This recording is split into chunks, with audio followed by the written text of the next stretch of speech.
Galera, esse projeto vai depender muito de vocês, porque eu vou estar trazendo o resto do mangá de Gokuraku por aqui no canal a partir do final do anime. Então curte muito pra eu saber que vocês estão gostando desse projeto e também comenta bastante o que vocês querem ver mais de Jigokuraku por aqui. Antes de começar o vídeo, se inscreve no canal. Valeu, gente! Antes a gente vai lembrar do que aconteceu para chegar no episódio 14. O Gabimaru, por ter consumido muito Tao, ele simplesmente desmaiou. E o grupo que estava com ele, o Gantetsusai, o Fushi e a Mei, levou ele para uma caverna. E quando o Gabimaru acorda, ele não consegue se lembrar de quem que ele era e quem que eram aquelas pessoas. Em algum outro lugar da ilha, tava o grupo da Sagiri com o Shion, a Yuzuhira e a Nurugai, onde o anime termina com a Yuzuhira suspeitando que a esposa do Gabimaru era uma ilusão. E o episódio 14 ou capítulo 45 começa com o Gabimaru observando o que a Mei estava dizendo.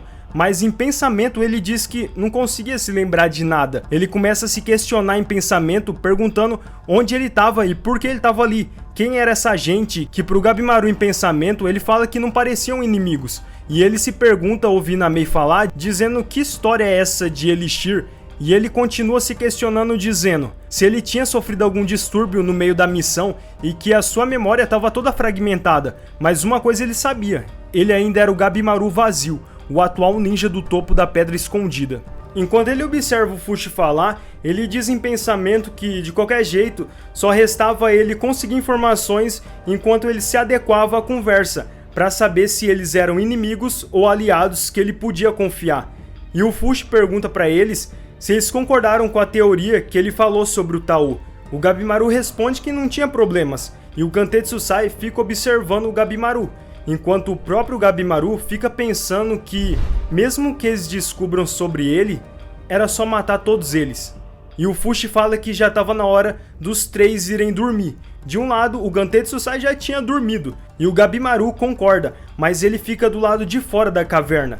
E a Mei aparece para perguntar se o Gabimaru estava bem, e quando ele olha para trás, a Mei vê que o Gabimaru estava sem o Tao da parte de cima da cabeça.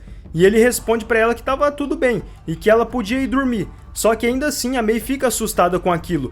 E o Gabimaru em pensamento diz que enquanto a sua memória não voltar, ele não tinha o que fazer ali. Em outro lugar da ilha, a Yuzuhira e a Nurugai estão dormindo enquanto a Sagiri estava sentada sozinha com uma cara de triste. Até o Shion aparecer e perguntar se ela não ia dormir. E a Sagiri fica surpresa pela roupa que o Shion estava usando. E ela pergunta que roupa que era aquela. E ele responde que teve que trocar porque a outra estava suja de sangue. E o Shion faz uma piada que ele tinha bons olhos para a roupa. A Sagiri chega até a abrir um sorriso, mas o Shion percebe que tinha alguma coisa de errado e fala que era raro alguém entender suas piadas. E ele pergunta se ele fez uma piada no momento errado. Mas na verdade a Sagiri não estava preocupada com isso. Ela diz que o Shion tinha um bom gosto, só que naquele momento ela não conseguia parar de pensar em todos seus companheiros que tinham morrido até ali. O Eizen, o Senta, o Kishou e até o Tenza. E isso tudo só tinha passado 3 noites, além do Gabimaru que eles procuraram o dia todo. E ela pergunta o que será que ele estava fazendo. E na mesma hora o Shion chama a Sagiri e pergunta se ela não estava apaixonada, mas ela diz que não, e que era sempre assim, ele sempre tinha esse mau hábito de sempre levar as coisas pro lado romântico. Mas o Shion fala que estava claro que ela se importava com ele, a ponto de esquecer a sua posição, e ele pergunta para Sagiri o que o Gabimaru significava para ela.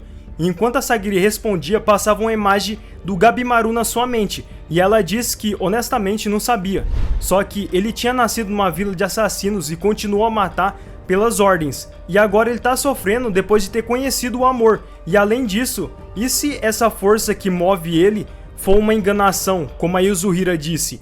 Ia ser triste demais. E enquanto a Sagiri estava quase chorando, ela continua dizendo que ele é um assassino cruel, um assassino, mas ela não achava que ele era uma pessoa ruim. E o Shion diz que eles não sabiam se existia mesmo a esposa dele ou não. Isso tudo é só uma hipótese da Yuzuhira. E a Sagiri também concorda, dizendo que acredita que os dois vão se encontrar novamente. Só que ela percebe que tinha falado demais e diz: desculpa, Shion, eu falei demais pra minha posição, não foi? Não percebi que você tava aqui. E o Shion diz que não, enquanto ele pensava na Nurugai. Ele continua e diz: é o mesmo comigo, Sagiri, eu também não sei o que eu devo fazer e pra quem fazer. E por isso ele fala que não tava na posição de criticar ela e ele ia deixar essa passar. E quando a Sagiri ouve aquilo, ela começa a rir e o Xion diz que ela tava rindo e que agora ela vai poder dormir bem. Mas a Sagiri lembra pra ele dizendo que ainda tinha vigia pra ela ficar. E no outro dia, o grupo do Gabimaru, eles estavam subindo a montanha e o Gantetsusai pergunta se existia mesmo um grande portão mais pra frente. E sim, o Gabimaru confirma isso. Só que mesmo assim o Gantetsusai fica desconfiado e falando que se for mentira ele não ia perdoar o Gabimaru. Mas a Mei, que estava no ombro dele, diz que é verdade, não era mentira. E em pensamento o Gabimaru analisa toda a situação, se perguntando o que ele ia fazer agora. Porque pela história que eles estavam contando, isso daqui era uma missão ridícula. E ele não sabia por que ele estava fazendo aquilo. Ele até se pergunta se estava obedecendo ordens. E enquanto o Gabimaru fala em pensamento se tinha algum outro motivo para ele estar ali, aparece uma imagem embaçada da esposa dele. E ele tenta se lembrar, mas não adianta, ele não se lembra. E quando eles chegam no topo da montanha, o Chobi e o Toma aparecem. E por um momento o Gabimaru e o Chobi ficam se encarando. Enquanto o Fuji olha e diz que se ele não se engana, aquele era o condenado Asa Chobi. E parecia que o Chobi estava feliz de ter encontrado outros humanos. Mas ele pergunta, dando um sorriso, que com essa situação, se eles eram aliados mesmo. Mas não demora muito para ele atacar o Gabimaru com um chute, só que por reflexo o Gabimaru se defende e quem estava atrás, o Gantetsusai, diz que ele estava vindo com tudo. E o Fuji pergunta se eles não deveriam lutar juntos. Já o Toma estava na posição de ataque, dizendo se o Chobi não ia cooperar. Só que enquanto isso, o Gabimaru e o Chobi estavam lutando. O Chobi tenta agarrar o Gabimaru, só que ele consegue colocar as duas pernas entre o pescoço do Chobi e com as mãos o Gabimaru faz um leve movimento no pescoço dele enquanto o Chobi caía, parecendo que ele estava morto. O Gabimaru então dizia que não tinha nenhum motivo para cooperar. Só que o Gantetsusai fica desconfiado, dizendo que tinha acabado muito rápido, estava fácil demais. E de repente a Mei grita pro Gabimaru, falando que o Tao dele era grande. Mas o Gabimaru não entende essa informação, e foi nisso que o Chobi agarra e levanta o Gabimaru pra cima. E nisso a Mei diz que era grande demais o Tao. E o Chobi arremessa o Gabimaru pro chão, abrindo um buraco, e ele também fala que não tinha sentido em cooperar.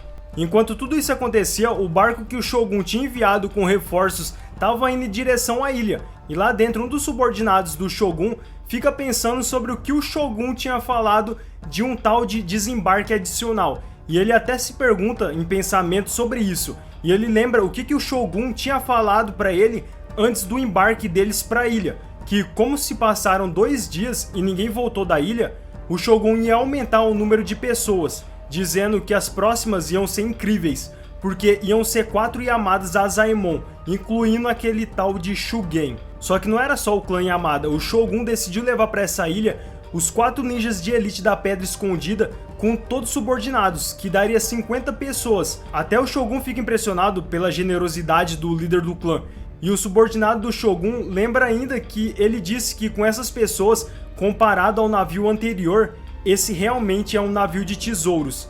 E dentro do navio, esse subordinado fica pensando que o Shogun é um idiota que não estava percebendo a gravidade dessa situação. Claro que tinha alguma coisa errada para o líder juntar tanta gente para um trabalho só. O subordinado sabia que esse líder da vila devia ter algum outro objetivo.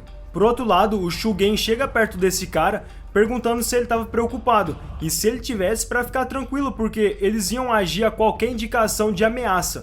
E esse cara pergunta se o Shugen ia ser capaz de controlar esse tanto de gente. E além do mais, os 2 subordinados que o Shugen trouxe com ele não tinha nenhuma posição no clã Yamada. Mas o Shugen manda ele ficar tranquilo e fala que aquele primeiro era o jovem Kyumaru. Ele não tinha idade ainda para se tornar um Azaemon, mas mesmo assim ele tem habilidades de lutar com 1 e até 2 membros Azaemon ranqueado.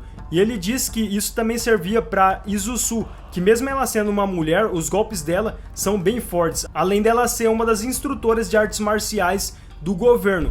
Então, segundo o próprio Shugen, esses 2 são chamados de exceções, porque mesmo sem posições, as habilidades dos 2 se equivalem aos mestres, e por isso eles receberam o nome da família. O Shugen completa ainda dizendo que em termos de habilidade ainda tem o Jika, e o Jika concorda com isso, dizendo que era habilidoso mesmo. Mas o Shugen deixa bem claro para o subordinado do Shogun que eles não estão ali para serem só inspetores, eles estavam ali para ajudarem os companheiros que tinham ido antes. E enquanto o Shugen conversava com esse cara, o Kiyomaru escutava a conversa dizendo que se ele estava preocupado, ele podia mostrar a sua habilidade. A Izuzu fica surpresa que o Kiyomaru tinha dito e chama a atenção dele, mas ele disse que o cara estava subestimando eles por não ter posição.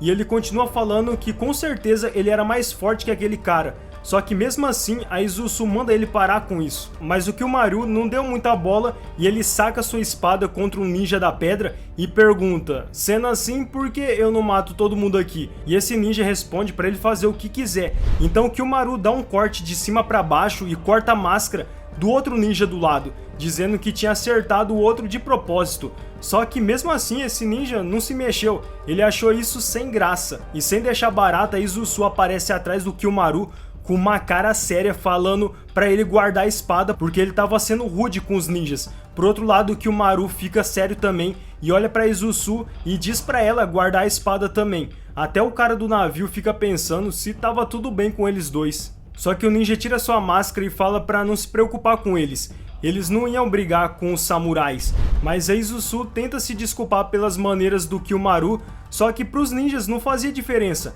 Esse ninja explica que a vida dos ninjas pertence ao seu mestre, e nesse trabalho os Yamadas são os seus mestres. E ele continua dizendo que se todo mundo estava desconfiado deles, era só escolher qualquer um dos ninjas que esse ia descer do navio ou até ser morto por algum desrespeito. E sem pensar muito, o Kiyomaru aponta o dedo dizendo que podia ser ele mesmo. A Izuzu até chama a atenção do Kiyomaru de novo, mas ele pergunta se o ninja vai descer ou vai morrer. Ele queria a prova da devoção deles. E enquanto o Shugen fica só observando, o ninja aceita o pedido, mas antes ele fala que ia deixar tudo com outro ninja agora. E depois de começar a falar uns negócios esquisitos que ninguém tava entendendo, esse ninja pega sua espada e atravessa na parte abaixo da cabeça. E enquanto ele morria, tanto a Izuzu quanto o Kiyomaru fica sem acreditar nisso. Até o cara do navio fica desacreditado enquanto o ninja caía morto. E o ninja que estava encarregado dos outros agora diz que nenhum deles tem desejos individuais. A única vontade de cada um era ser usado como ferramentas. Ele pede para todos ali acreditar nisso. E o cara do navio fala que tá tudo bem agora, eles já entenderam essa conduta dos ninjas. Até a Izuzu fica impressionada com essa resolução, enquanto o Kiyomaru debocha deles falando que não entendia esses ninjas. Só que um dos subordinados da Vila da Pedra abre um sorriso lembrando das palavras que o mestre dele tinha dito para todos os ninjas numa reunião antes de vir para a ilha, para eles se infiltrarem no trabalho e matar o Gabimaru.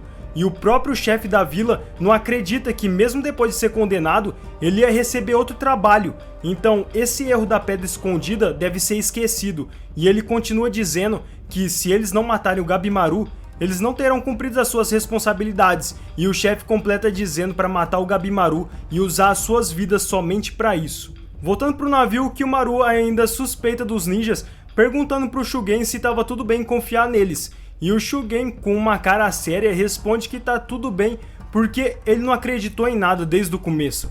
Porque pro Shugen esses ninjas são mesmo que criminosos, e ele diz que só eles que tem que procurar o Elixir, só o clã Azaemon. Mas o Kiyomaru pergunta pro Shugen o que eles vão fazer então com os ninjas na ilha. Porque o Kiyomaru fala que ele recebeu a informação que se um criminoso encontrar o Elixir, ele vai ser absolvido, e isso pode causar um terror nas pessoas. E o Shugen sabia disso. E ele diz que se isso acontecer, as crianças não vão poder mais sair sozinhas para o campo e os pais vão ter que passar a noite sem dormir. Por isso que ele não podia permitir uma coisa dessa. E com uma cara de fúria, ele completa dizendo: dependendo do que encontrarmos, todos os condenados serão executados. Eu trarei todos os Azaemon de volta. Depois desse discurso que o Kiyomaru ouviu, ele pergunta: e se alguém tiver morto? E o Shugen fica triste lembrando do Aizen e de todo o pessoal. E no outro lado do navio, o Jika estava conversando com o subordinado do Shogun, dizendo que aquilo estava sendo um problemão. E o cara pergunta na onde que ele estava até agora, depois dessa confusão.